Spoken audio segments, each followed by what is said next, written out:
أهلا بكم يا أصدقاء في فيديو جديد. آسف على الانقطاع لأني انشغلت.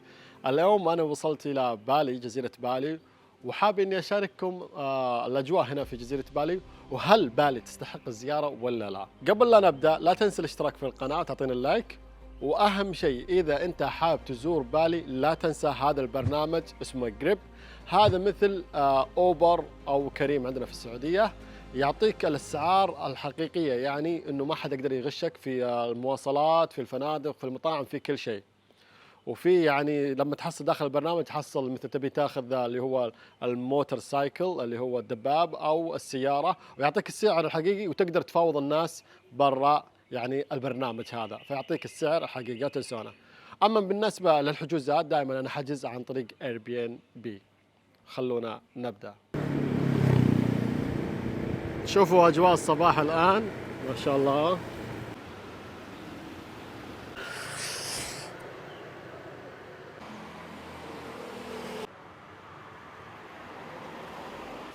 أحد الطقوس هذه اللي يمارسونها أنهم يحطون أكل وبعض الزهور قدام بيوتهم لما يبدأ صباحهم، يحطون هذه الأشياء.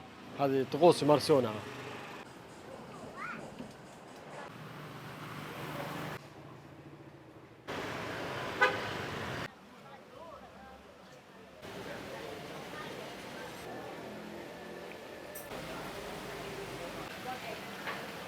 هذا البوفيه سعره ب35 ريال، طب وتنقى على قولتهم، ما يقارب 9 دولار أمريكي.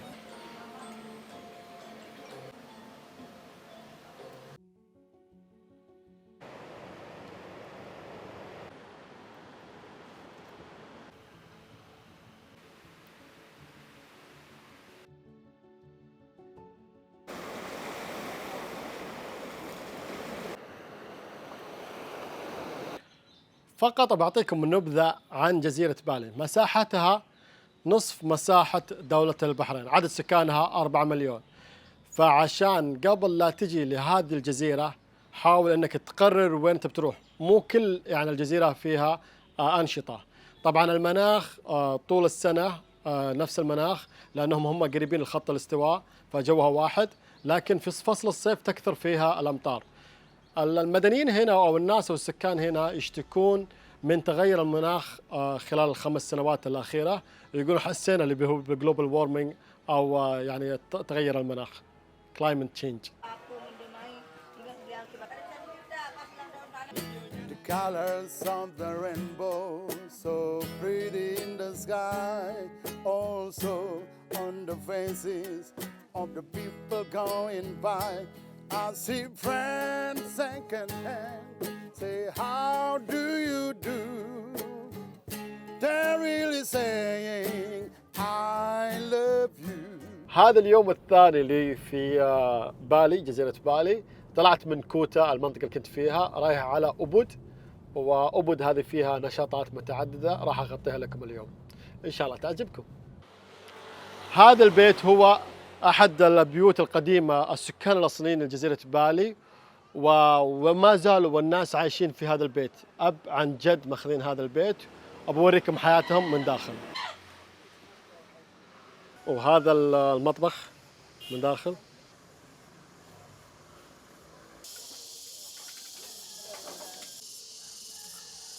وهذه هي مقابرهم في نفس البيت، يعني بجانب البيت. العائلة ما زالت عايشة في هذا المكان والسياح يجونهم كل يوم. هذا البيت صار مثل الزوار يجونه كل يوم، والناس ساكنين هنا في هذا البيت. حياة بسيطة سبحان الله، وما زالوا في عايشين. هذا الخشب يستخدمونه في المعابد، ويجي من مناطق مختلفة، يعني مو من جزيرة بالي، يجي من مناطق مختلفة وتكون الجودة عالية عشان يستخدمونه في المعابد. بعدين يجي بهذه الطريقة، يسوونه بهذه الطريقة. شوف كيف طريقته.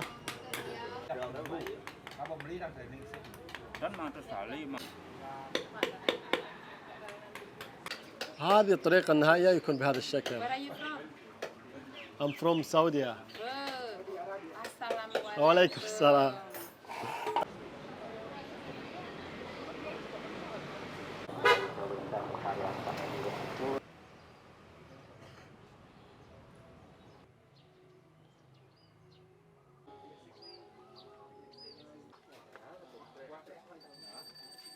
في الديانة الهندوسية يؤمنون بأكثر من إله، فعشان تشوفون أن التماثيل متعددة الأشكال فهم يؤمنون بأكثر من إله.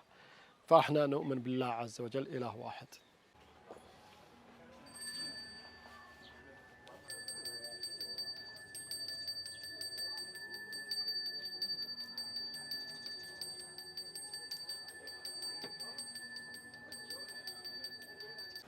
أهلا بكم في ساتريا كوفي. راح أوريكم شيء غريب داخل هذا المكان. هذه سلمكم الله شجرة الفانيلا، شوفوها. هذا الشكل الحقيقي لشجرة الكاكاو، هذه فاكهة الكاكاو. هذا الحيوان اسمه لوا. في حاجة غريبة أنه يأكل القهوة، ولما يستخرجها عزكم الله يقومون يأخذون هذه القهوة وتكون فيها نكهة خاصة فيشربونها. طبعا القهوة غالي جدا. هذا بعد ما يستخرجها تكون بهذا الشكل، بعدين يحمصونه.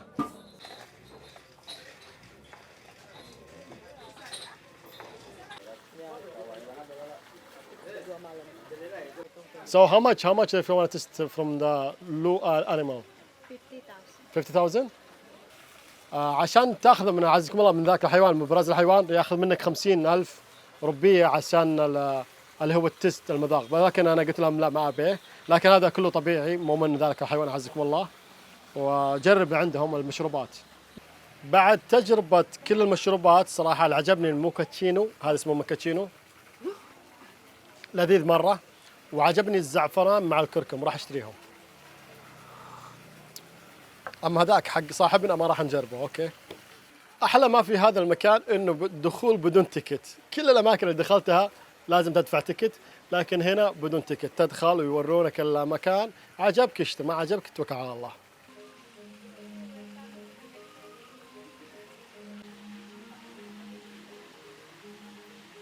وانت رايح على أوبود لا تنسى تمر هذا المطعم مع الإطلالة الجميلة، وعندهم البط المشوي. خلونا نجرب.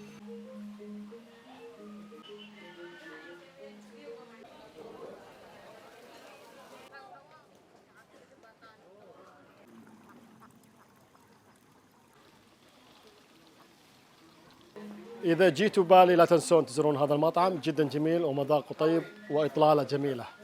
وصلت أوبد، وهذه أوريكم الإطلالة. 143 الليلة ريال، تقريبا $40 US. إطلالة جميلة.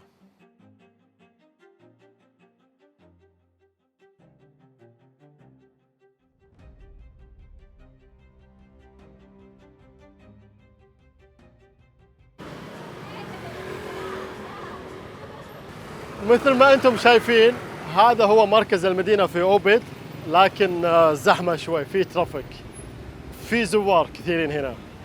هذا المقر هو مقر الملك في بالي، بعدين حولوه على متحف، وفي بعض الأنشطة تكون هنا الليلة راح أغطيها لكم.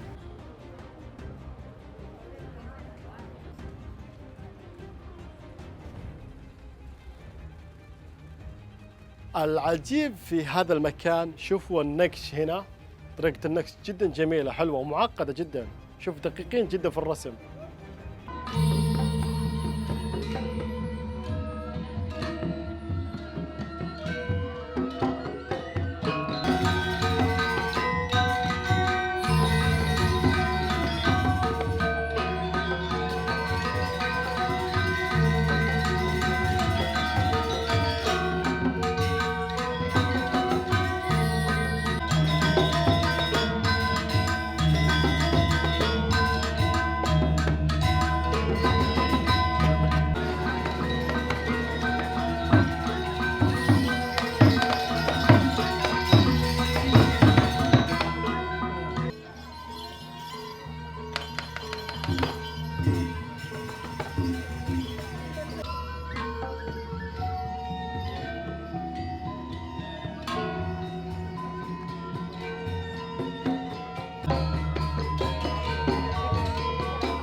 هذا المكان اسمه آكاسا ويبعد عن أوبد ساعة بالسيارة. طبعا المقاهي على الشارع تحصلها وتكون مقابلة الجبال، في ثلاث الجبال الأول الثاني هناك الثالث ورا، وتقدر تستمتع في شروق الشمس وتقدر تطلب الكوفي وتستمتع في الوجبة.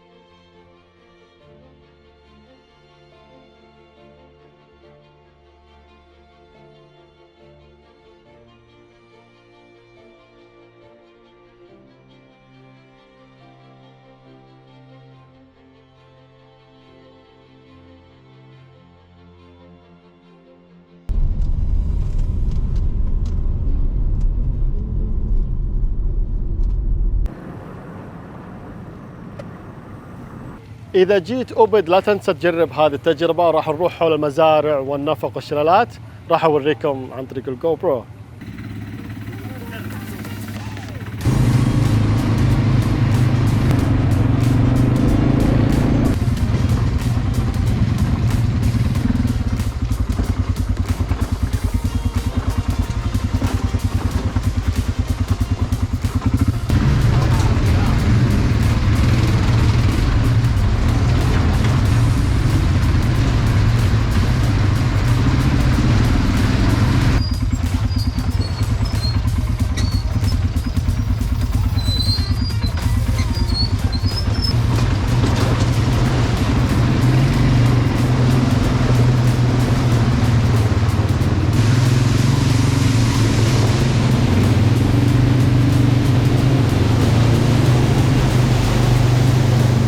مثل ما شفتوا انتم التجربه جدا ناجحه، لكن جيبوا معاكم ملابس في حال لانه انتم مثل ما شفتوا في طين والشلال وكذا، فاحتياطا جيبوا معاكم تغيير.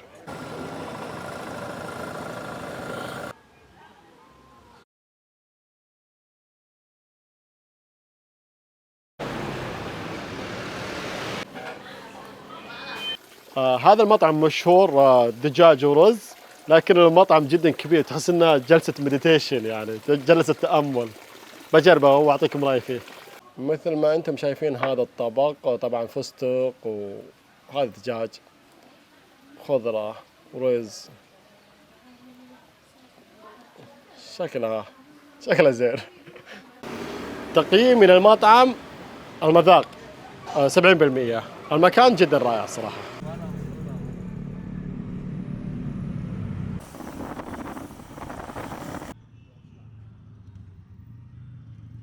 اليوم وصلت منطقة اسمها بدوغو، وهذه البدوغو طبعا هي شمال جزيرة بالي.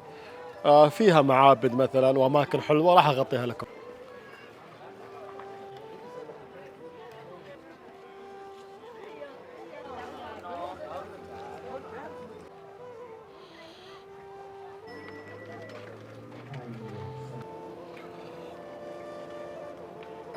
طريقة اللبس لما يجون يتعبدون، هذا اللباس حق التعبد كذا يكون اللباس. We are Hindu. We are Balinese from Bali, so we use this kind of uniform when we enter to pray to the temples. So we use white color. It means holy thing, and this is also white color. We call it udang, and some sherong here, yellow. This is our custom in traditional Balinese custom to go to the temple.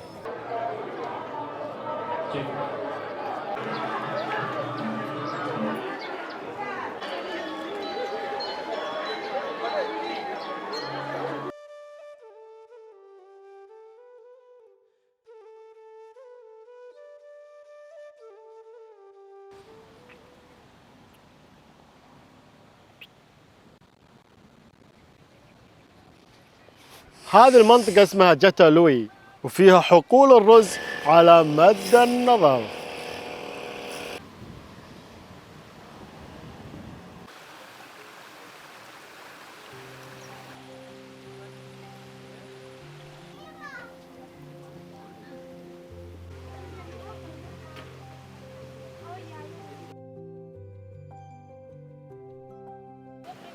طبعا هذا المكان مسجل في اليونسكو، والجو هنا يتغير بسرعة، المناخ يتغير بسرعة. الآن بدأت تمطر لكن مصالحهم، لأن الرز يحتاج كمية كبيرة من الماء اللي يغذي هذه المحاصيل، اللي هو النهر يجري على كل المحاصيل، عشان كذا تشوفونه على شكل طبقات، فالنهر يمشي بشكل متعرج فيغطي جميع الحقول.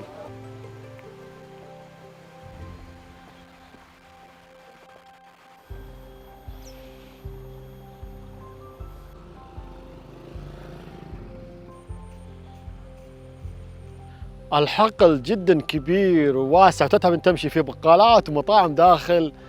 صراحة تجربة جدا جميلة، أنصح اللي يجون بالي يزوروا هذا المكان، والعين سبحان الله ترتاح للون الخضار. صنع الله الذي يتقن كل شيء.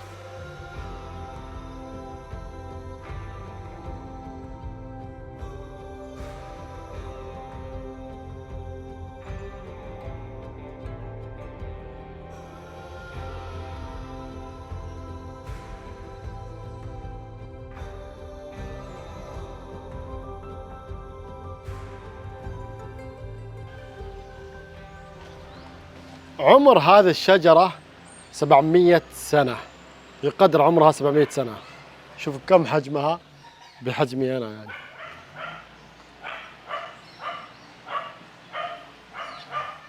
طبعا اليوم صحيت الساعة 5 الفجر، لكن اليوم راح نروح على مدينة اسمها أو جزيرة ثانية اسمها نوزا بانيدا.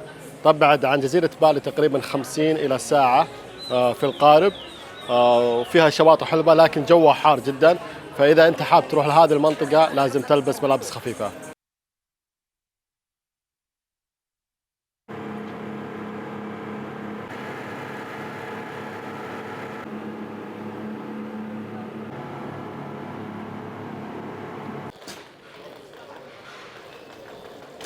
أبشركم وصلت إلى نوزا آيلاند، والحين نبدأ نشاطنا في هذه الجزيرة.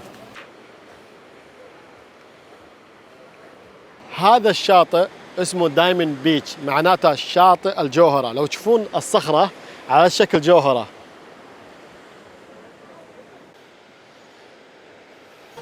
هنا المكان مثل السون المفتوح، لكن التجربة جدا جميلة، وما زلنا يعني في نشاطات أكثر راح نجربها مع بعض.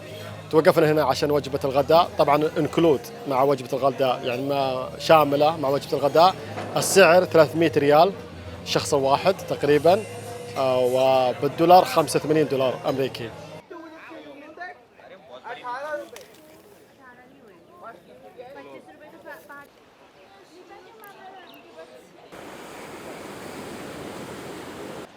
هذا المكان اسمه بروكن بيتش، الشاطئ المحطم. لو تشوفوا أنتم الحفرة كيف قوة الموج حفرت الجبل. بعطيكم بعض الإحصائيات. عدد زوار جزيرة نوزا بانيدا يصل إلى 4000 زائر باليوم، تخيلوا. عدد زوار جزيرة بالي من شهر 6 إلى 12 تخيلوا في عام 2023 وصل إلى 10 ملايين زائر. العجيب أن إندونيسيا فيها 18,000 جزيرة، تخيلوا يعني كم زائر يجيها. هذا المكان اسمه كلينكن بيتش، معناته الإصبع الصغير، لأنه الناس لما يروحون تحت لمدة 50 دقيقة عشان توصل تحت للشاطئ يصير حجمك مثل الإصبع الصغير.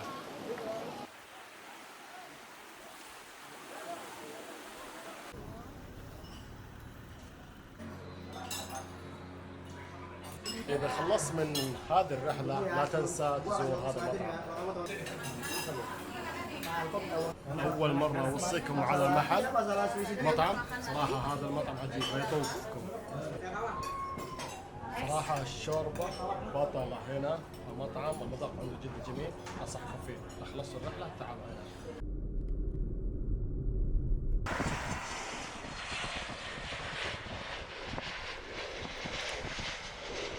هذا المكان اسمه تانابارا بيتش، فعشان تدخل المحيط أو الشاطئ لازم تخترق هذه الجبلين.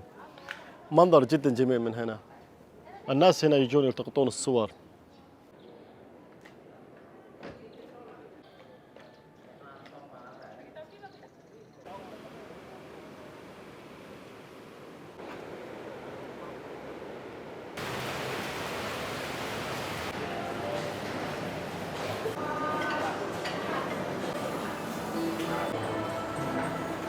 بخصوص الأكل برا دائما أكلهم شعبي، لكن إذا تبي الأكل مثل الغربي والإيطالي روح للمولات، أكل نظيف وحلو ومرتب. طبعا المولات في كل مكان متوفرة.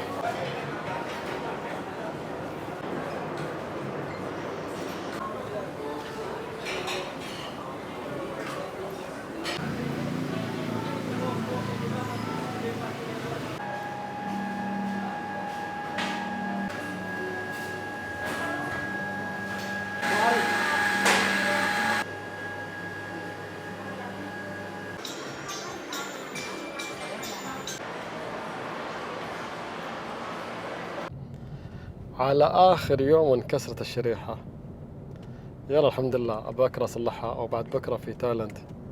المشكلة عندي الاحتياط لها سبير، لكن نسيتها في سيدني.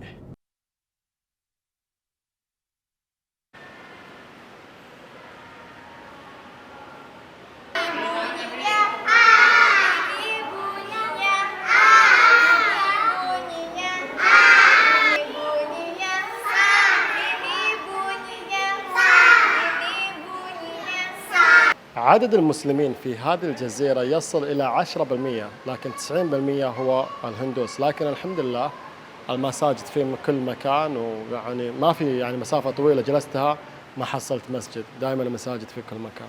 وصلنا إلى نقطة الختام يا أصدقاء. اللي عجبني في جزيرة بالي شغلتين. الشغلة الأولى اللي هو اهتمامهم في النظافة، المغاسل في كل مكان. الشيء الثاني صراحة اللي عجبني فيها اللي هو العقيدة القوية عندهم. نسبة الهندوس هنا أكثر من 90%، تقريبا المسلمين 8 إلى 10% المسلمين، لكن المساجد في كل مكان الحمد لله. الصبح لما يصحون هذول الهندوس أو الديانة هذه يبدون في طقوسهم، يصلون كثير، يحصنون بيوتهم، يحصنون سياراتهم، يحصنون يعني يحطون هذا التمائم دائما، ويبدأ بالصلاة عشان يحصن مكانه، العمل، الشغل، لدرجة أن مرة ركبت قارب، حتى القارب حاط على الدينمو تحصينه شوي يحصنها.